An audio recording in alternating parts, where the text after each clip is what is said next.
이사야 9장 2절부터 21절 말씀을 가지고 함께 은혜 나누겠습니다. 지난주 말씀을 돌이켜봐야 연결이 됩니다. 하나님께서 경고의 말씀을 눈으로도 보게 하시고 증인들을 통해서 귀로 듣게 하시고 또 선지자의 아이의 이름을 부를 때마다 생각나게 하신다고 했습니다. 실로의 물을 거부하고 유프라테스가 강물을 원하는 사람들에게 그 물에 떠내려가게 하신다고 하시지만 임마누엘 하나님을 의지하는 자들만 구원하신다고 했습니다. 하나님께서 참으시는 때가 지나면 부정한 것을 다 멸하셔서 정결하게 할 것이니 두려워하지 말고 하나님만 의지하라고 했습니다. 하나님을 두려워하는 자들을 남기셔서 영화롭게 하시고 나머지는 다 쓸어버리신다는 것이 지난주 말씀입니다. 이제 오늘 말씀에서는 전쟁이 그치고 새로운 평화가 나타납니다. 하나님을 버리고 세상을 의지하던 왕이 다스리는 나라는 완전히 망하고 그 지도자들도 다 부끄러움 당한다는 것입니다. 하지만 이제 남은 자들은 새로운 왕인 임마누엘이 다스리는 나라에서 영원한 평화를 누리게 된다는 것입니다. 반대로 하나님보다 위에 서 있던 교만한 이스라엘 백성들은 심판하신다는 겁니다. 하나님께서 심판하시는 교만한 지도자들을 심판하시기 위해서 손을 들고 계신다는 겁니다. 하나님께서 교만한 지도자들뿐 아니라 그 백성들까지 모두 심판하신다는 겁니다. 이 말씀을 통해서 우리는 어떻게 교만을 버리고 주님이 원하시는 완전한 평화를 누릴지 생각해 보도록 하겠습니다. 첫 번째로 2절에서 7절은 하나님만 의지하는 자에게 기쁨을 주신다는 내용이 나옵니다. 9장 2절은 두 개의 짝을 이루는 대꾸로 되어 있습니다. 어둠 속에서 헤매던 백성이라는 말과 짝을 이루는 말은 죽음의 그림자가 드리운 땅에서 사는 사람들이라는 말입니다. 죽음의 그림자가 드리운 땅이 어둠 속보다 훨씬 더 어두운 곳입니다. 게다가 헤맨다는 말보다 산다는 말이 훨씬 더 절망적인 상황입니다. 왜 그러냐면 어둠 속을 헤매는 사람들은 어둠 속을 걸어서 지나가는 모습인데 조금 있으면 이 어둠을 벗어날 수 있다고 생각하고 계속 어디론가 걸어가고 있는 것입니다. 조금만 더 참으면 어둠을 벗어난다고 생각하고 있는 사람들입니다. 그런데 그 어둠이 끝이 없다는 걸 알고 아예 그 어둠 가장 깊은 곳에서 주저앉아 살고 있는 것은 이제 완전한 절망 가운데서 그렇게 털을 잡고 산다는 뜻입니다. 어둠 속에서 헤매던 사람들이 그런데 큰 빛을 보았다고 했습니다. 어둠은 죽음과 악한 마귀의 상징이라면 빛은 하나님을 상징하는 것입니다.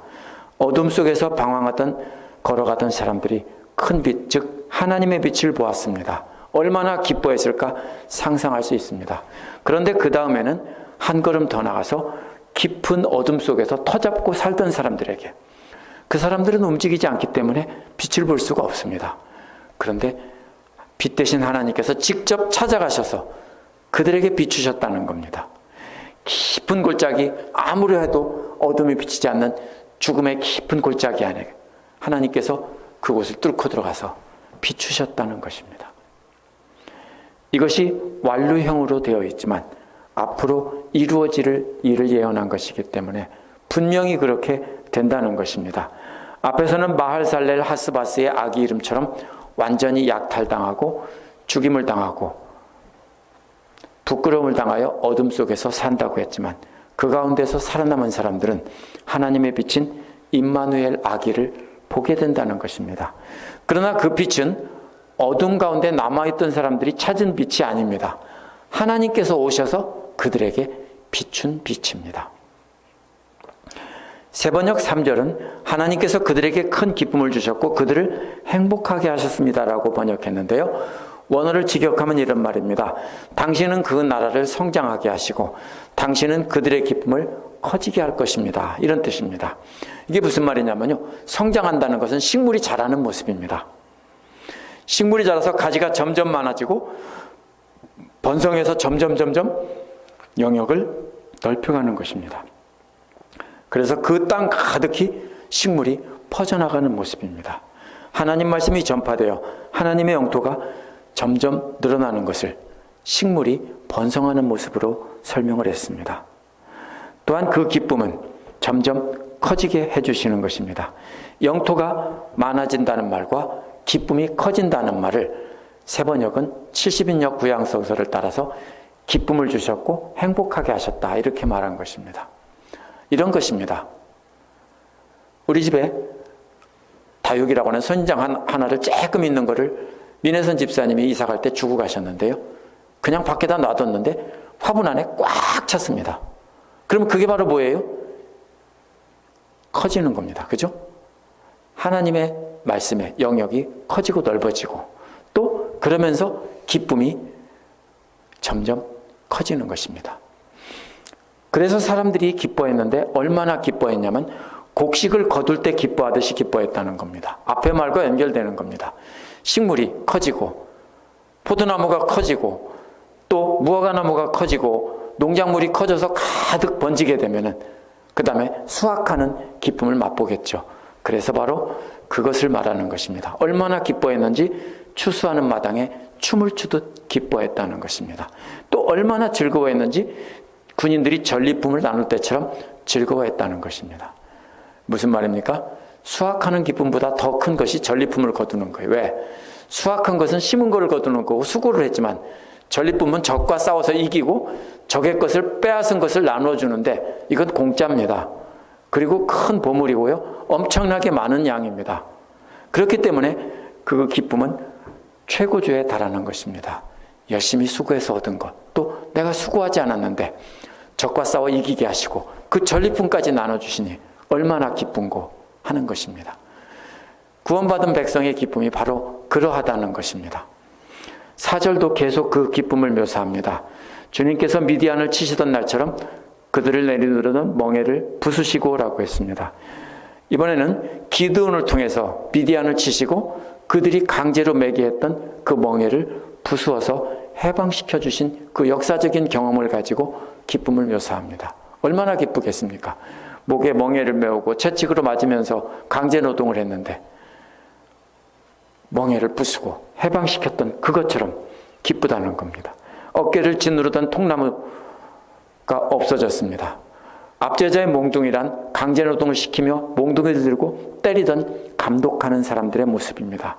이 모든 압제에서 해방시켜 주신 것을 기뻐하고 있는 것입니다. 그러니까 추수하는 기쁨에서 전리품의 기쁨에서 그 다음에 포로로 잡혀서 고생하다가 해방되는 기쁨으로 기쁨은 점점점 더 커져가고 있는 모습입니다. 그러나 이것은 이미 이루어진 것이 아니라 비유입니다. 앞으로 임마누엘이 오실 때 이루어질 기쁨이 바로 그처럼 점점 커진다는 뜻입니다. 5절은 왜냐하면이라는 말로 시작하는데요. 그렇게 시작하는 기뻐하는 이유는 바로 자신을 짓밟던 침략자의 군화와 피 묻은 군복이 다 땔감이 되어서 없어진다는 것입니다. 무슨 뜻입니까? 적들은 완전히 사라진다는 겁니다. 적들의 군복과 무기 같은 거, 신발 이런 것이 다 모아놓고 불태운다는 것이니까 적은 이제 다 죽고 없어진 것입니다. 이러한 기쁨의 날이 바로 6절에 나오는 아기로부터 온다는 것입니다. 6절도 왜냐하면이라는 말로 시작합니다. 왜 그렇게 기뻐할 수 있는가 하면 한 아기가 태어날 것이기 때문입니다. 그는 우리의 통치자가 될 것이라고 했습니다. 원어는 그 나라의 통치기관이 그 어깨에 놓여 있다. 개역은 그 어깨에는 정사를 메었고 이렇게 되어 있죠. 그게 뭡니까? 통치기관을 그 어깨에 통치권을 메고 있다는 뜻입니다. 하나님께서는 그 백성의 남은 자들의 어깨에 메고 있던 멍에를 부수시고 대신 아기가 태어나는데 그 어깨에 하나님 나라를 통치하는 통치기관을 메고 있다는 것입니다. 그 아기가 바로 왕이 되어서 다스린다는 뜻입니다. 또 놀라운 조언자, 개역에는 기묘자라고 되어 있죠. 놀라운 조언자라는 말은 사람들의 어리석은 지혜와는 반대가 되는 말입니다. 하나님의 지혜를 가지고 조언한다는 뜻입니다. 또 전능하신 하나님이라고 불리운다는 것입니다. 어떤 강한 나라도 다 이기시는 전능하신 하나님입니다. 또 하나님이 그러한 하나님이 바로 영존하시는 아버지라고 했기 때문에 영원히 통치하신다는 겁니다. 임마누엘의 아기가 바로 영원히 존재하는 아버지라는 것입니다. 또 평화의 왕이라고 했는데 어떤 나라도 감히 침범할 생각을 갖고 있지 못하기 때문에 영원한 평화가 지속된다는 것입니다. 어떤 나라도 침범하지 못한다는 것입니다. 7절은 그 나라의 왕권이 점점 커지고 평화도 끝없이 이어진다고 했습니다. 그가 다윗의 보좌와 왕국에 앉아서 이제부터 영원히 공평과 정의로 그 나라를 세울 것이라고 했습니다. 죄로 인해 망해가는 예루살렘과 유다 백성들은 이러한 메시아이신 그리스도가 다스리는 나라로 희망을 준 것은 바로 회개하고 하나님만 섬기라는 것입니다. 그러면 이러한 희망의 나라를 받을 수 있다라는 것입니다.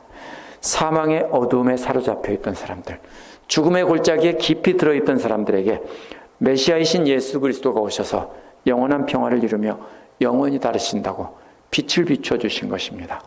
오늘날도 죄와 사망의 권세에 매여 살고 있는 수많은 사람들에게도 역시 이 빛이 비춰졌습니다. 이사야가 예언한 임마누엘의 하나님은 오늘날 우리와 함께 계십니다. 그러므로 이제는 더 이상 세상을 의지하지 말고 오직 놀라운 지혜를 주시는 조언자이시고 전능하신 하나님이시며 영원히 존재하는 아버지요 평화의 왕이신 우리 주 예수 그리스도만 의지하고 살아야 하는 것입니다. 8절부터 12절에는요. 하나님은 그런데 교만한 자들이 깨닫기를 원하신다는 내용이 이어집니다. 8절은 심판의 주체가 하나님이라는 겁니다. 하나님께서 아시리아나 다른 이방 세력을 들어서 이스라엘을 치시지만 아시리아나 다른 이방 세력은 하나님의 도구일 뿐이고 실제로는 치시는 분은 하나님이라는 겁니다. 근데 그걸 모르고 하나님 저들이 우리를 쳤는데 저들을 몰아내시고 우리를 구해주세요. 그러는 것은 뭘 모르는 거죠. 이스라엘 사람들은 악한 이방 세력들을 물리쳐달라고 간구했겠지만 사실은 저들은 하나님을 물리쳐달라고 간구하는 거나 똑같은 것입니다. 왜냐하면 하나님께서 하신 일이기 때문입니다. 이 구절을 보면서 우리도 이웃에게 어려움을 당하면 우리는 우리를 치는 이웃을 보면 안 됩니다. 그 이웃 뒤에 계시는 하나님을 봐야 하고 하나님의 뜻이라는 것을 깨달아야 하는 것입니다. 9절은 모든 백성 에브라임과 사마리아 주민은 하나님께서 그들을 심판하신다는 것을 알게 된다고 했습니다. 에브라임은 야곱과 이스라엘의 다른 이름으로 북왕국을 가리키는 말입니다. 사마리아는 북왕국의 중심 도시입니다. 따라서 유다와 예루살렘이라는 말과 같은 말입니다. 유다는 둘레를 둘러싸고 있는 곳이고 예루살렘은 중심 도시죠. 마찬가지로 에브라임은 둘러싸고 있는 지역이고 사마리아는 그 중심 도시입니다. 사마리아는 북왕국의 중심 도시, 수도입니다. 따라서 바로 똑같은 구조로 되어 있는 것입니다. 그런데도 그들 중에는 교만하고 오만한 마음을 가지고 하나님보다 위에 서 있다는 것을 알 수 있습니다. 이게 문제입니다. 옛날이나 오늘날이나 하나님보다 위에 서 있으면서 스스로 그렇게 서 있는 줄을 깨닫지 못합니다. 10절은 하나님의 심판에 콧방귀를 뀌는 교만한 인간들에게 하는 말입니다. 인간들이 하는 말을 옮겨놓은 것입니다. 벽돌집이 무너지면 다듬은 돌로 다시 쌓으면 되지. 누가 무너뜨리셨어요? 하나님이 벽돌집을 무너뜨렸어요. 그러면 다듬은 돌로 다시 쌓으면 되지. 또 뽕나무가 찍히면 백향목을 또 심으면 되지 라고 한다는 거예요. 하나님께서 대적들을 통해서 벽돌집을 무너뜨리셨는데 자신들은 다듬은 돌로 만들겠다는 겁니다. 뽕나무가 찍히면 더 좋은 백향목을 심으면 된다는 것입니다. 왜? 자기들이 하나님보다 위에 있습니다. 자신들이 모든 것을 하나님께서 도와주셔서 이루셨는데 자기들이 했다라고 생각합니다. 그래서 하나님 도움 없이도 자신들로 힘으로 할 수 있다는 겁니다. 하나님 도움 끝까지 그 필요 없어. 우리가 할 수 있어. 이 소리입니다. 11절은 이러한 교만 때문에 하나님께서 르신의 적을 일으키셨고 그 원수를 부추기셨다고 했습니다. 르신의 적은 아시리아를 가리킵니다. 12절에서 동쪽에서 시리아 사람들이, 서쪽에서는 블레셋 사람들이 그 입을 벌려서 이스라엘을 삼켰다고 했습니다. 그런데 끝난 것이 아닙니다. 주님은 심판을 계속하시려고 여전히 손을 들고 계신다는 겁니다. 손을 들고 계시는 게 뭐예요? 손을 들고 있으면 계속 이기는 거예요. 하나님 편이. 그러나 다가올 추가적인 심판은 완전히 결정된 것이 아닙니다. 교만한 자들이 회개하고 하나님 앞에 엎드려지기를 바라서 이렇게 심판하고 계신 겁니다. 만약에 회개하지 않고 계속 그렇게 교만하게 하나님 자리에 앉아서 있다면 그렇게 완전히 다 없어질 때까지 쓸어버리시겠다는 겁니다. 13절에서 17절은요, 하나님은 교만한 자들을 망하게 하신다는 겁니다. 13절은 이렇게 하나님께서 그 백성들을 심판하고 계시는데도 자신들을 치신 하나님께로 돌아오지 않습니다. 돌아오라고 쳤는데 안 돌아온다고요. 돌아와서 만군의 주 여호와를 찾지 않는다는 겁니다. 대신에 8장 19절에서 20절은 속살거리며 중얼거리는 신접한 자들과 무당들에게서 찾아가서 물어보지만 정작 자신들을 축복해 주시고 이제 치고 계시는 하나님께 돌아와서는 찾지 않는다는 겁니다. 성경을 봐도 그렇죠. 사울도 어려움을 당하자 무당을 찾아갔죠. 14절에서 15절은 하나님께서 치시는 이스라엘 지도자들이 누구인지 밝히고 있습니다. 14절에서 하나님께서는 머리와 꼬리를 자르신다고 했습니다. 종려나무 가지와 갈대를 하루에 자르신다고 했습니다. 둘 다 같은 비유입니다. 머리와 꼬리, 종려나무와 갈대. 15절에서 머리는 해설을 해놨죠. 장로들이라고 했고 고관들이라고 했습니다. 꼬리는 거짓 예언자들이라고 했습니다. 그러면 종려나무는 장로들과 고관들이고 갈대는 바로 거짓 예언자들입니다. 거짓 예언자들을 꼬리라고 한 것은 개처럼 꼬리를 흔들며 머리에게 잘 보이려고 하기 때문일 것입니다.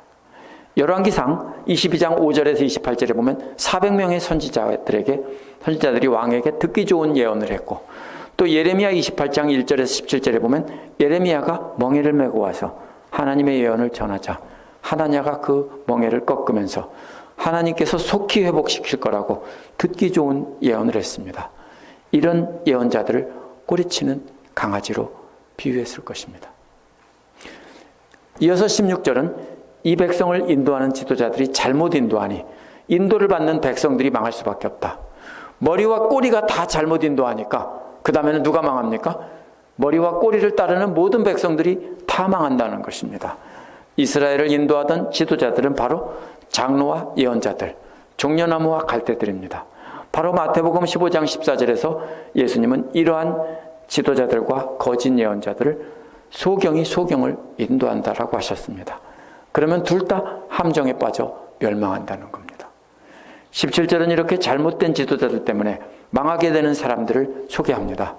젊은이는 전쟁터에 나가 싸울 정도로 싸울 용사들로 강한 자들입니다. 또 고아와 과부는 아무 힘이 없는 약한 자들입니다. 강한 자들이 전쟁터에 나가 싸울지라도 다 패배할 것이고 약한 자들인 고아와 과부는 아무도 도와줄 사람이 없게 된다는 겁니다. 고아와 과부를 도와줄 사람이 아무도 없게 된다는 것은 그 나라는 완전히 망했다는 뜻입니다. 어째서 하나님은 고아와 과부같이 약한 자들도 돕지 않는다는 것입니까? 계속 이어지는 말은 왜냐하면이라는 말로 이유를 밝힙니다. 강한 자든지 약한 자든지 다 불경건해서 행동으로 악한 일을 한다는 겁니다. 약한 자는 착한 줄 아는데요, 큰 착각입니다. 그렇죠? 사회적으로 약자들은 강한 자들이 착취해서 그렇다고 막 데모하고 죽이자 막 그러죠? 그렇죠? 아니에요. 약한 자들은 왜요? 똑같이 약한데 뭐가 없어요? 힘이 없어서 괴롭히지 못하는 것뿐입니다. 똑같아요. 모든 입이 어리석은 말만 한다는 것입니다. 행동으로는 하나님을 거역하고 말로도 하나님을 거역한다는 것입니다. 잘못된 지도자들 때문에 백성들 중 강한 자나 약한 자들이 다 그렇게 따라한다는 것입니다. 그러면 백성들은 잘못이 없습니까? 아닙니다. 똑같이 따라간 그들도 잘못입니다. 그들이 힘이 없어서 그렇게 된 거지, 그들이 힘이 있었다면 똑같이 강한 지도자들처럼 똑같이 했을 것입니다.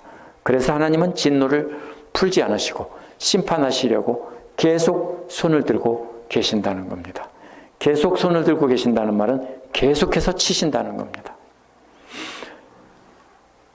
네 번째로 18절에서 21절은 하나님은 번져나가는 교만의 불을 다 타게 태워버리신다는 겁니다.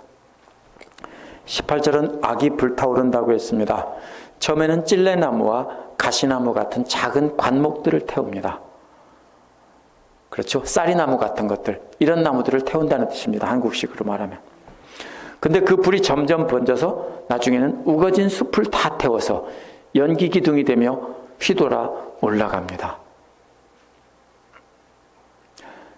제가 이 길을 따라서, 차가 별로 안 다니는 길을 따라서 자전거를 타고 쭉 돌아보니까요, 산불이 난 곳이 많더라고요. 미시시피에도 산불이 났었나 봐요. 새카맣게 타고 큰 나무들도 밑에가 다 끓은 부분들이 꽤 있더라고요. 처음에는 뭐부터 탈까요? 작은 나무까지 이런 것들이 탑니다. 그죠? 그 불을 끄지 못하면 그 다음에 어떻게 돼요? 큰 나무들이 타서 연기가 하늘까지 솟는 것입니다. 바로 그런 모습입니다. 이전 말씀에서 지도자들과 선지자들의 죄악이 모든 백성에게 번져나가는 모습이 숲에 불타는 과정으로 비유한 것입니다. 지도자들과 선지자들의 죄악이 바로, 죄악은 자신들이 하나님의 자리에 올려놓은 교만인데요.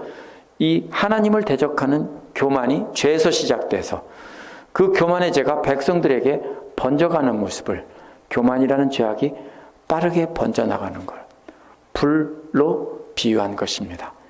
그런데 이것이 본격적인 심판은 아닙니다. 자기들끼리 타고 있는 모습이에요. 교만 때문에 서로가 서로를 태우고 있습니다. 작은 관목들이 불타서 막 교만이 타다가 큰 나무들에게 옮겨붙는데 다 타버렸겠죠. 그런데 그 다음에는 어떻게 합니까? 다 타버린 그 위에다가 하나님이 진노의 불을 내려서 바싹 태워버린다는 것입니다. 교만이라는 불이 스스로 타올라서 올라간 불인데, 이제는 하늘에서 진노의 불이 내려서 다 태워버린다는 겁니다. 앞에서 교만의 불은 스스로 번져나간 불이라면 하나님의 심판의 불은 화염방사기입니다. 남아있는 것 하나도 안 남기고 다 태우려고 하늘에서 화염방사기 같은 불꽃이 내려서 다 태워 없애버리는 것입니다. 어떤 모습입니까? 불로 다 태우고 나면 뭐가 남습니까? 재래도 좀 남아요. 타다 남은 토막이라도 남아요. 근데 그거를 그 위에다 대고 다시 불로 문질러 대면은 마치 뭐예요? 돼지나 소털 끄슬르듯이 그렇게 되는 겁니다. 아무것도 안 남아요. 어떤 그림이에요? 완전히 멸망시킨다는 거예요. 그 멸망은 어디서 와요? 내부에서. 스스로의 교만에서 다 타버리고, 그 다음에 하나님이 심판의 불로 타버리고, 그렇게 이중적으로 다 타버린다는 겁니다. 아래서 타 올라가고 위에서 타 내려오고. 20절은 자기 자신이 자기 몸을 뜯어먹는 모습입니다. 역시 자기들이 교만으로 불태우는 것이 결국 다른 비유로 바뀐 것입니다. 오른쪽에서 조금 뜯어먹어도 배가 고프다는 겁니다. 무슨 소리예요? 자기가 자기 살 오른쪽에서 조금 뜯어먹는 겁니다. 어떻게 해요? 제일 뜯어먹기 좋은 데가 엉덩이겠죠? 엉덩이 살 한쪽 펴서 뜯어먹는데 배고프다는 겁니다. 그래서 왼쪽 편도 뜯어먹는데 여전히 배고픕니다. 팔을 뜯어먹으면 이건 진짜 심각한 거예요. 그렇죠? 팔을 안 쓰겠다는 거거든요. 그 다음에 팔을 뜯어먹는다는 겁니다. 무슨 비유예요? 끔찍한 비유죠? 한 몸인 이스라엘 지파들이 자기들 안에서 서로 공격하며 싸우는 모습입니다. 19절에서는 서로가 서로를 아끼지 않는다고 했는데, 어떻게 서로가 서로를 아끼지 않는지 구체적으로 그렇게 묘사한 것입니다.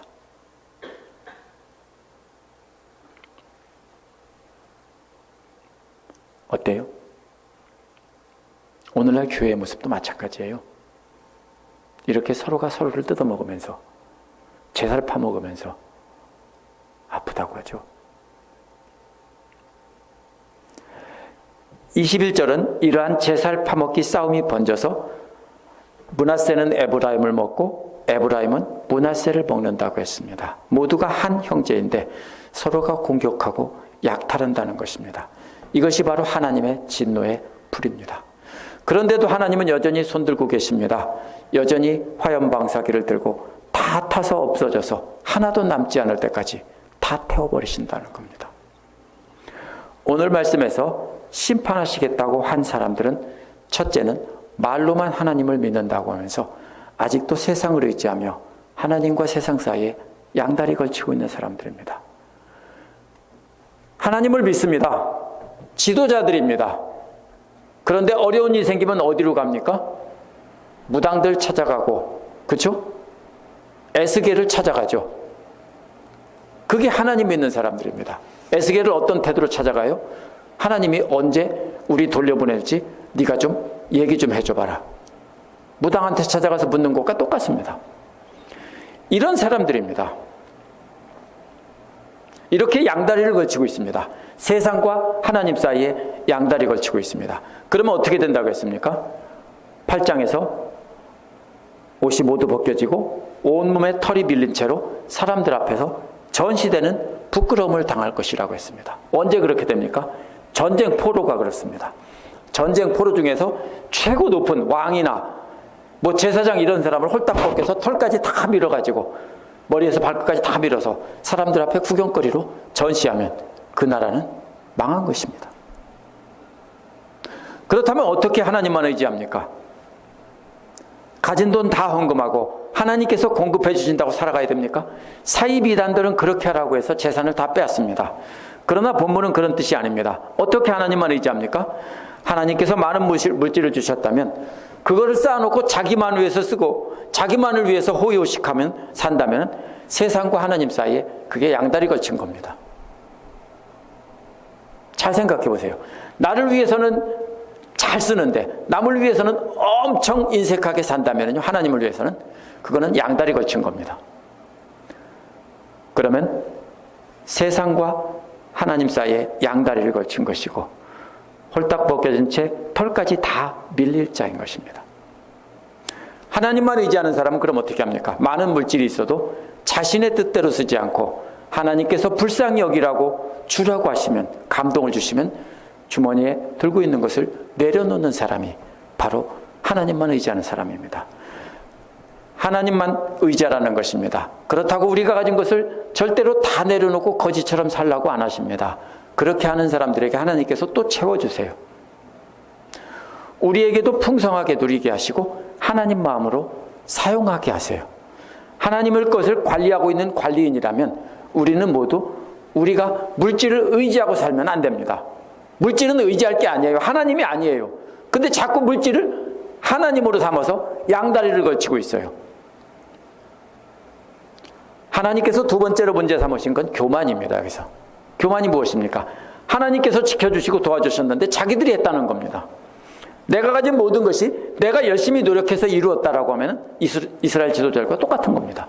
내가 오늘날 여기 있는 것은 내가 기도 열심히 하고 내가 바쁘고 힘든데도 열심히 봉사하고 섬기며 이 자리에 와서 내가 하나님을 열심히 믿고 공부했기 때문에 내가 이만큼 이렇게 복을 받았다. 그러면은요, 그게 바로 하나님의 자리에 서 있는 것입니다. 자기가 했다고 하고 하나님께서 그러면 다른 나라를 통해 치시면요, 하나님께서 치셨다는 걸 깨닫지 못합니다. 왜요? 내가 다시 세울 수 있다라고 합니다. 그러면 어떻게 해야 됩니까? 우리는 지금까지 지내온 것 주의 크신 은혜라 라고 말을 해야 합니다. 그러면서 어떤 어려움이 닥쳐도 세상을 의지하지 말고 오직 하나님만 의지하는 것이 교만하지 않고 겸손한 것입니다. 그것이 바로 하나님의 주권을 인정하는 것이기 때문입니다. 그러면서 우리는 계속해서 임마누엘의 하나님을 사랑을 경험하고 그러면 공평과 정의로 우리를 세워주시는 것을 경험할 수 있습니다. 하나님께서 세 번째로 문제 삼으신 것은 이 강아지들입니다. 교만한 고관들과 장로들에게 듣기 좋은 예언을 하며 강아지처럼 꼬리치는 예언자들입니다. 이러한 거짓 예언자들이 때문에 강한 자들이나 약한 자들이나 할 것 없이 다 하나님을 욕되게 하고 말로는 또 하나님을 욕되게 하는 것입니다. 바로 가장 큰 역할을 하는 사람들이 이 거짓 예언자들입니다. 머리가 아니라 꼬리들입니다. 이 사람들이 고관들도 움직이고 아래에 있는 백성들도 움직이고 다 움직입니다. 오늘날 교회도 세상 욕심을 따라 살면서 자신들을 하나님보다 높이고 사람들이 듣기 좋아하는 말만 가지고 가르치면 역시 모든 성도들을 다 망하는 길로 인도하는 것입니다. 구약의 예언서를 보면 바른 예언을 하며 하나님께 돌아오라고 외치는 참된 예언자들은 항상 배척을 받았고 항상 욕을 먹고 한 사람도 옳다고 인정해 주는 사람이 없었습니다. 이사야도 그랬고요, 예레미야도 그랬고요, 에스겔도 그랬습니다. 아무도 듣는 사람이 없습니다.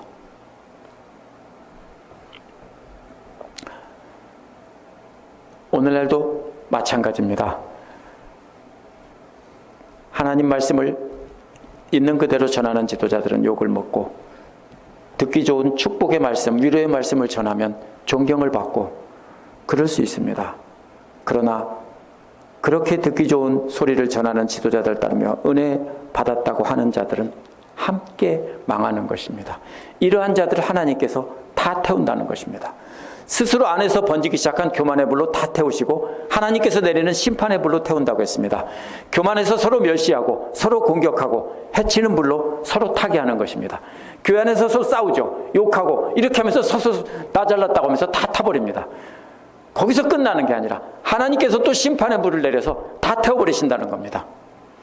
이러한 교만의 불이 번지면 자신은 거룩한데 저 사람들은 믿음이 없고 저 사람들은 왜 이래, 이렇게 됩니다. 자신들이 하나님의 자리에 앉아있기 때문에 그 교만이 자신을 태우고 다른 사람까지 태웁니다. 태울 때는 불은요 어떻게 됩니까? 나는 안 타고 남에게 번지는 법은 없습니다. 먼저 내가 불이 붙어서 그 교만의 불이 다른 사람에게 번지기 때문에 다 타는 것입니다. 그렇다면 어떻게 교만의 불이 번지지 못하게 합니까? 아리조나의 그랜라인 마운틴의 화재로 소방관들이 희생된 실화를 다룬 Only the Brave라는 영화가 있습니다. 거기에서 보면 답을 찾을 수 있습니다.